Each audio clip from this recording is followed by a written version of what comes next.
근데 그런 코스닥 기업을 상장을 1년 동안 앞둔 기업들은 사실은 뭐 다른 곳에서도 자금 수요를 받을 수 있는 찬스가 있는데 초기 기업들은 사실은 벤처 캐피탈 말고는 거의 없다고 봅니다. 요즘에는 물론 우리 벤처 캐피탈 밑에 그 엑셀러레이터라든가 팁스 아니면 엔젤 전문 엔젤 기관 이런 게 많이 생겨서 초기 기업을 운영하시는 분한테 더 앞단에 최앞단 시드라고 하는 저희는 이제 씨앗이라고 하는 단계라고 하는데 그 시드 단계에 투자처로 투자 기관도 많이 있습니다. 그래서 고무적인 현상이고요. 어쨌든 이 앞단의 기업들이 여기에도 아마 해당될 것 같고 앞단의 기업이 사실은 굉장히 중요한 의미를 갖는다고 보여지고 있습니다.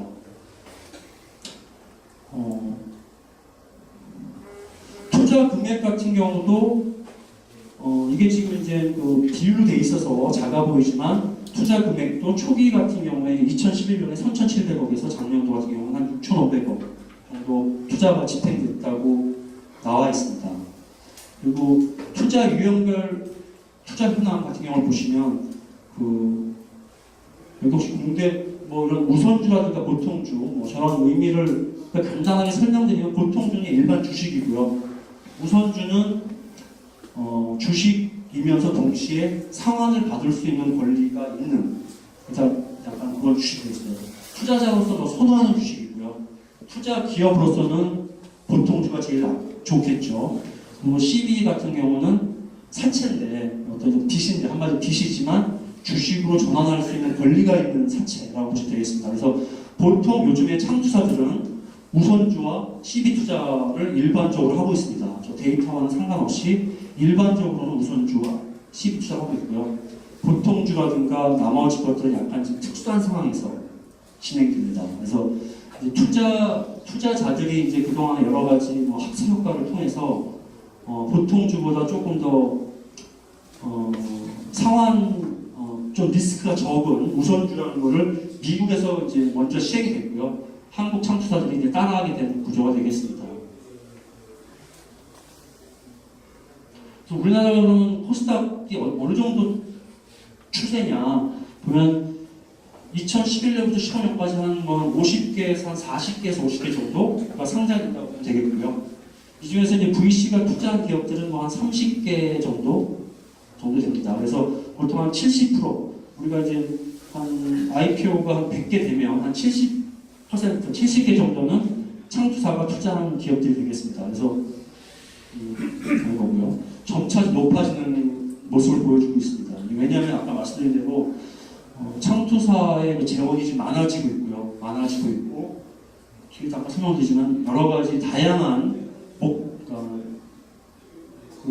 조성되는 펀드가 목적이 굉장히 제한적인 펀드도 많이 만들어지고 있습니다. 그런 것들이 저희 창투사한테는 좋지 않지만 그것이 이제 사업을 하시는 그런 우리 사장님들한테는 더 좋은 효과라고 저는 보고 있고요. 여기 보시면 한 해에 한 50개 정도가 이제 상장이 되는데 2000 특례 상장 제도라는 게 있습니다. 원래 보통 통상 보면 우리가 코스닥 상장 사실 굉장히 어려운 겁니다. 우리나라 대한민국에서 지금 사업체가 그렇게 많은데 1년에 한 50개 정도가 올라가는 거니까요.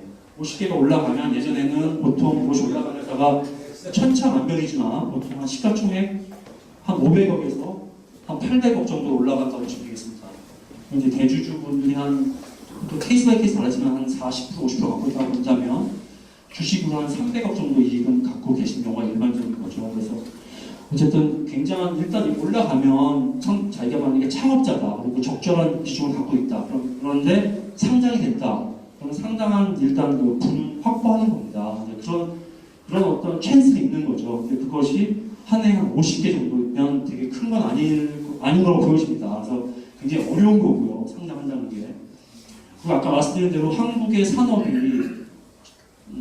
약간 예전보다는 좀 많은 변화가 있고 패러다임이 바뀌면서 실적을 내는 기업들이 많이 없어졌습니다. 그래서 아까 이제 상장이라고 한다면 일반적으로 봤을 때는 대략 매출이 한 300억에서 한 500억 정도 매출이 나고 이익이 한 최소한 30억에서 한 50억이 나야지 상장이 되는 것이 일반적인 관리였습니다. 근데 이제 그런 숫자를 내는 기업들이 많이 없어지고 있죠. 근데 그러다 보니까 정부에서는 그 상장하는 회사가 좀 줄어드는 효과가 있지 않겠습니까?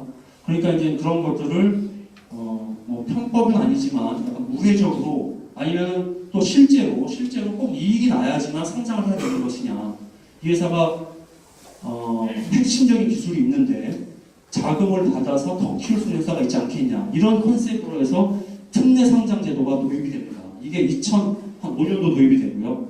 2005년도에 도입이 되는데 한마디로 매출이 되게 작고 적자가 나도 상장할 수 있는 길을 터줍니다. 그게 특례 상장 제도고요. 2005년도부터 시행이 되고 있습니다. 이런 것들이 특히 작년도에 2015년도에 확대가 되고 확장이 됐습니다. 그래서 2002년도부터 14년까지 한 15개사가 상장이 됐는데요. 작년에만 12개가 이런 특례 상장 제도를 통한 상장했습니다. 대부분 적자 회사가 되겠죠. 대부분 적자 회사. 그래서 그리고 2013년도까지는 모든 회사들이 다 바이오 회사였어요. 주로 신약 개발회사 및 거의 뭐 신약 개발회사라고 보시면 되겠습니다. 14년도에 비바이오 회사가 처음 아스트라라는 회사, 그 항공산업의 부품 모듈을 만드는 회사죠. 아스트가 적자가 몇십억인데 첫 상장을 합니다. 그래서 이런 특례 상장 제도가 비바이오 회사한테도 문호를 개방했고요. 작년에 3개가 상장이 됐습니다. 그래서 저 작년에 상장한 57개 중에서 3개사, 12개사가 특례 상장 제도고, 그 중에서 9개는 아마 바이오, 3개는 비바이오가 됐습니다. 그래서 이런 기술성 평가를 통한 상장 제도는 앞으로도 확대될 것이다. 그래서 이렇게 보여주고 있습니다. 이거는 뭐 저희 회사 투자 프로세스인데요. 보기도 좋지만 회사마다 다 비슷합니다. 그래서 보통 창투사 같은 경우는 아까도 말씀드린 직원이 되게 작거든요. 작기 때문에 보통 심사역 한 사람이 그 딜소싱부터 그 최종 투자 의사 결정까지 그 딜을 쭉 이끕니다. 그래서 이제 회사에서 1차 검토를 하고요. 그리고 이제 사장님을 모시고 투자 설명, 사업 설명회를 하고, 그 다음에 내부 투자 심사 투심의를 하고요. 그리고 회사의 최종 결정을 한 다음에 투자를 집행하는 이런 구조로 되어 있습니다. 보통은 회사의 어떤 그런 프로세스는 같지만 심사역 한 명이 처음부터 끝까지 하는 구조로 되어 있습니다. 그래서 다른 어떤 그 업보다 그 개개인의 어떤 역량이라든가 책임이 좀 중요하고요. 그런 게 되어 있습니다. 그래서 투자가 이루어진 다음에는 실적, 사업 관리도 되게 중요하기 때문에 그 담당자가, 투자를 한 담당자가 계속 그 회사를 관리를 하게 됩니다. 그래서 사장님과 계속 만나면서 영업 실적을 확인하고요.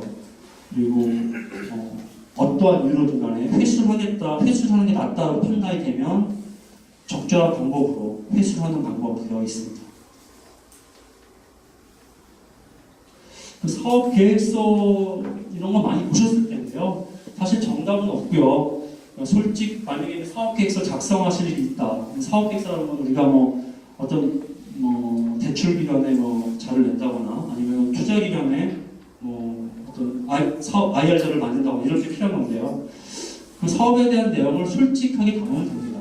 담으면 되는데 최대한 좀 명확하고 알기 쉽게, 그리고 객관적으로, 그리고 일관성 있게 담으면 되겠습니다. 그래서 이런 내용들은 요약이라든가 기업 개요, 그리고 제품에 대한 설명, 시장 분석, 재무계획, 인력, 마케팅, 이런 부분이 좀 필요하겠죠. 왜냐하면 이런 부분들을 각 심사역들이 이제 이해를 하고 이걸 그대로 회사 아까 말씀드린 투심에 보고를 하게 됩니다. 심사역들이. 그러니까 저희가 사장님한테 듣는 내용을 저희가 좀 가감하고 저희가 저희 의견을 반영해서 똑같이 저희가 내부에 보고를 해서 승인을 받아야 되기 때문에 그런 부분이 꼭 필요하다고 볼 수 있고요.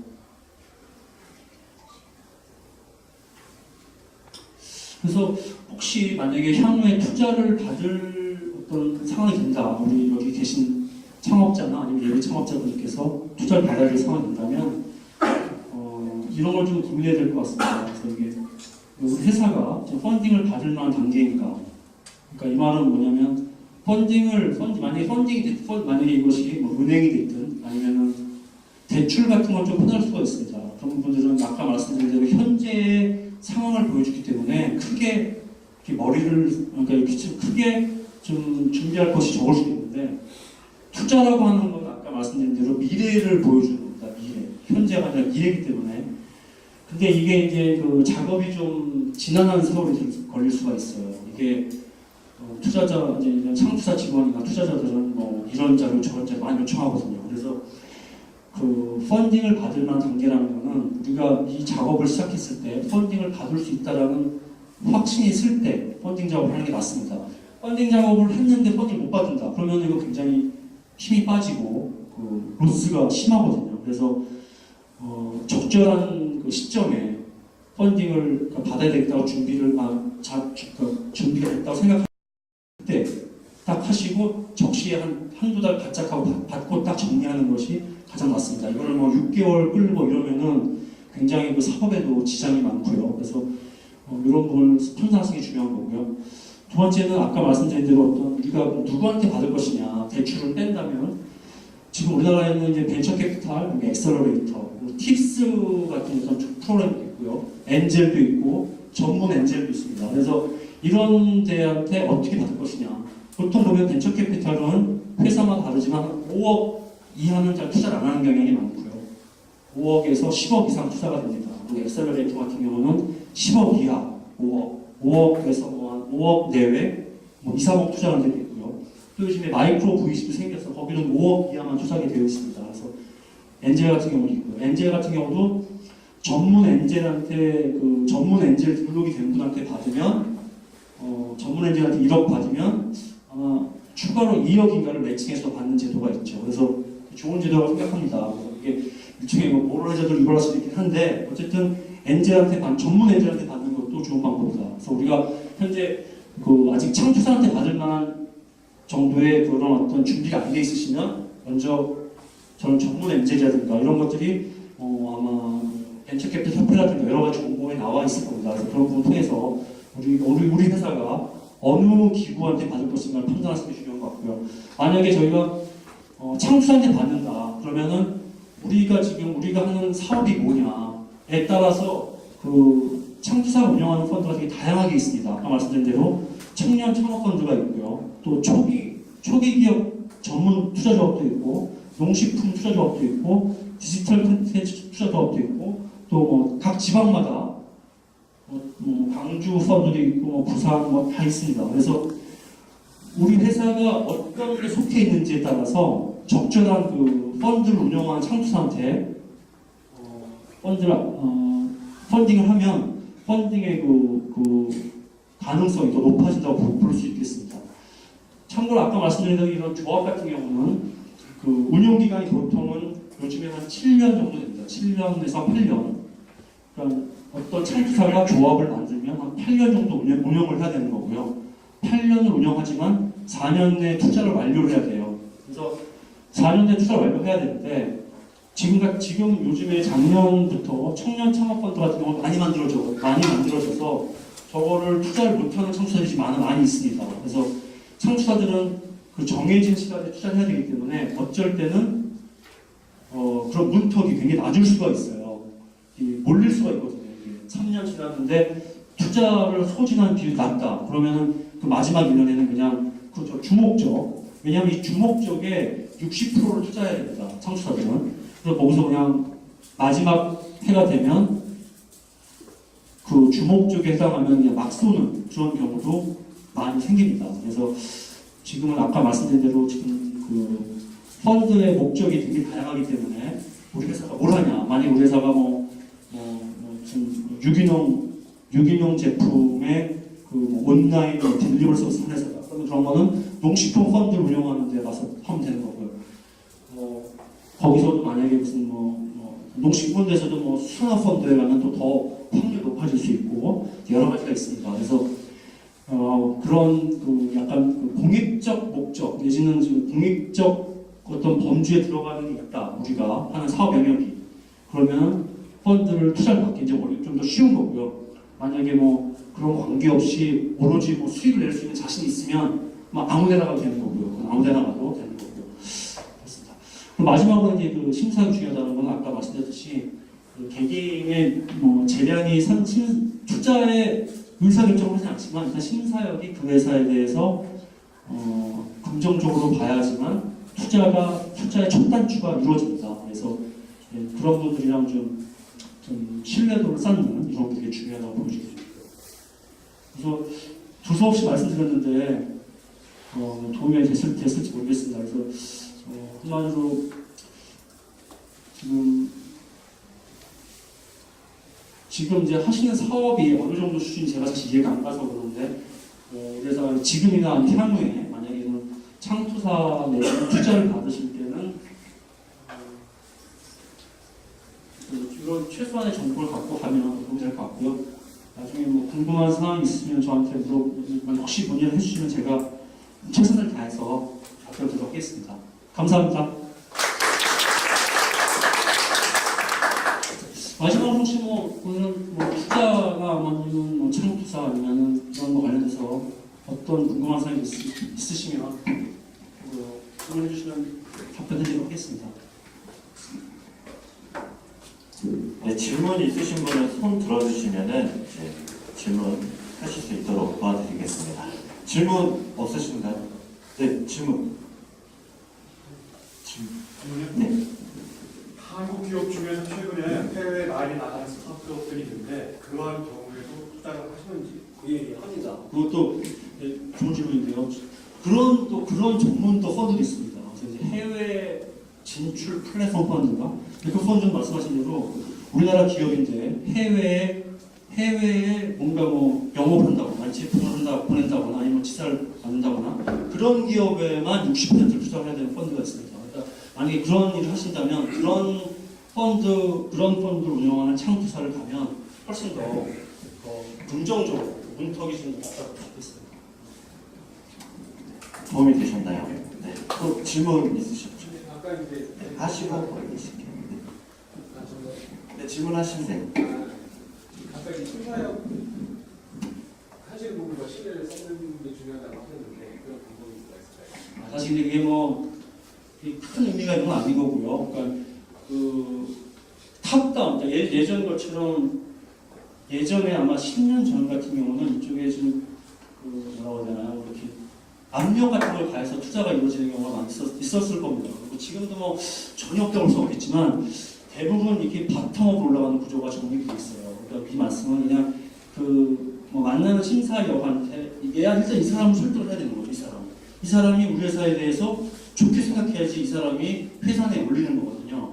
그러니까 이제 이 사람 말고 만약 거기 본부장을 안다고 해서 본부장, 예를 들어 그 회사에 본부장이 있다면 본부장한테 내가 얘를 만났는데 본부장한테 이렇게 로비를 한다거나 해도 이 담당자가 실험 안 올립니다. 왜냐하면 이게 투자의 레코드가 다 개인으로 남게 돼 있어요 지금. 그래서 사장님이 진짜 강 앞에 사는 게 아니라면 대부분은 자기가 마음에 들지 않는 거를 억지로 하는 창투사들은 별로 없고요. 그건 정말 B급 창투사이기 때문에 제가 이 말씀은 자기가 만나는 그 창투사, 그래서 심사 한 명을 일단 설득을 잘 해라. 그분이 우리 회사를 좋게 봐야지만 그분이 내부에서 이런 말씀입니다. 그래서 기존에 이제 실제 심사역 하시는 분들 일정이 너무 빡빡하시잖아요. 네네. 네, 그래서 그 순간 특정한 순간에 이때 아니고는 그냥 정말 충분히 할 수 있는 시간이 없더라고요. 네네. 네, 그래서 아까 좀 네. 면접이나 이런 거에 있었나. 그런 거는 저도 특별한 아까 말씀드린 대로 솔직히 지금은 창투사도 우리 벤처기업을 보지만 벤처기업 창투사를 부를 때가 됐어요. 아까 110개 창투사가 돈도 많아졌습니다. 그래서 물론 그렇다고 투자 같은 게 녹록지 않지만 예전보다는 그 투자 기업에서도 어떤 한 창투사 한 사람한테 매몰될 필요 없어요. 그냥 갔는데 매너 없는 애들도 많거든요. 창투자 신사들이. 그러면 그래도 그냥 버리고 또 다른 또 만나면 됩니다. 그래서 창투사가 아까 많이 있기 때문에 돈도 많이 있고 그래서 아까 말씀드린 우리의 하는 사업이 어느 정도 리즈너블하고 진짜 성장 가능성이 있다고 본인이 혼자 하시면 그거를 그 신사한테 설득하면 되는 거고 그런 한 명한테 설득 안 되면 몇 명한테 더 하면 됩니다. 많이 쓰니까 이제 서로 간에 선택하는 시기가 왔다. 예전에는 저희가 정말 그 창투사가 우월적 집이 있었고요. 지금은 그게 아닌 것 같고, 특히 좀 좋은, 우리가 말로 솔직히 좀 정말 이런 좀 매력 있는 기업이 나타나면 창투사끼리 막 싸우고 막 그럽니다. 그래서 기업이 막 우리를 줄 세우고 그런 경우도 있거든요. 그래서 그건 이제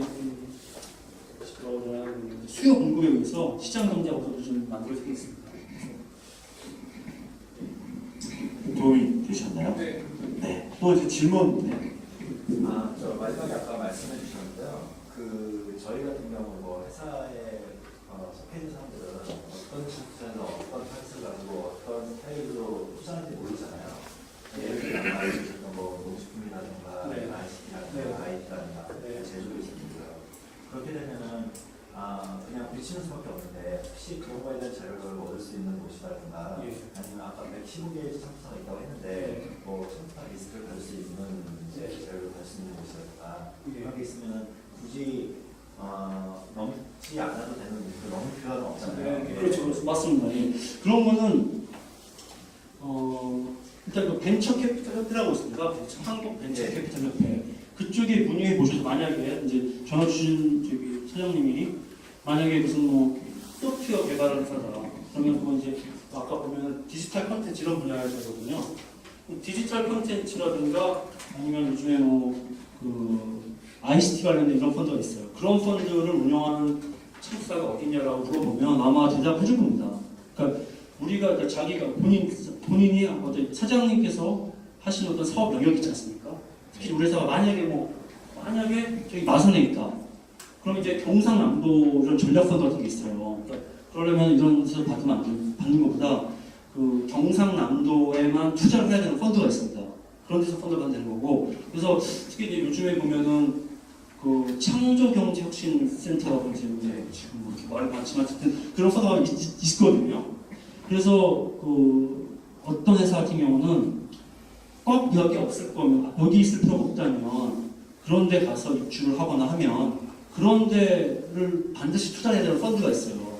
그런 데는 지방 펀드 일종의 지방 펀드의 문턱은 여기로 났습니다. 그러니까 만약 똑같은 수준이다. 그러니까 뭐 어떤 앱을 개발하는 회사다. 영업에 관련된 얘기다. 근데 여기서는 굉장히 이게 굉장히 치열하지 않습니까? 근데 만약에 지방은 그렇지 않거든요. 아까 말씀드린 대로 소진 이슈가 있기 때문에 저희도 그런 게 있거든요. 저희도. 그래서 소진 이슈가 있어서 기대를 좀 낮게 하고 투심의를 합니다.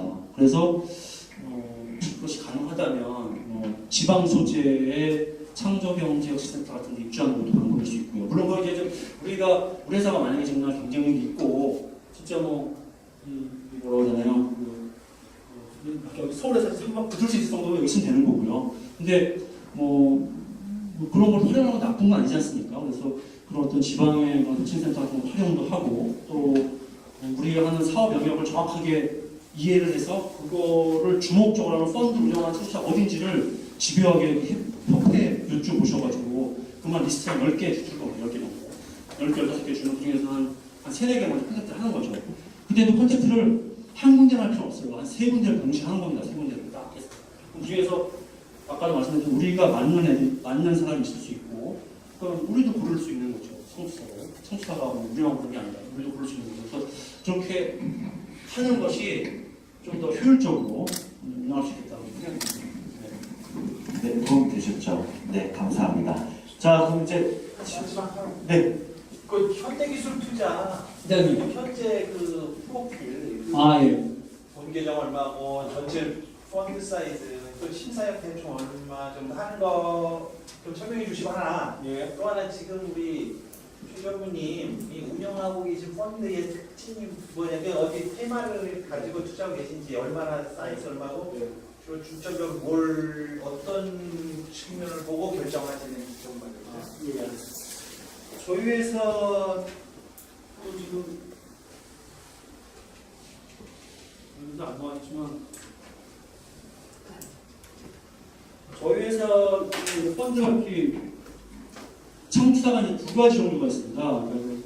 그러니까 이제 레버리지라고 하는데 저희가 저희 돈을 조금 태우고 큰 펀드를 만들어서 운영하는 전략을 갖고 있는 회사들이고요.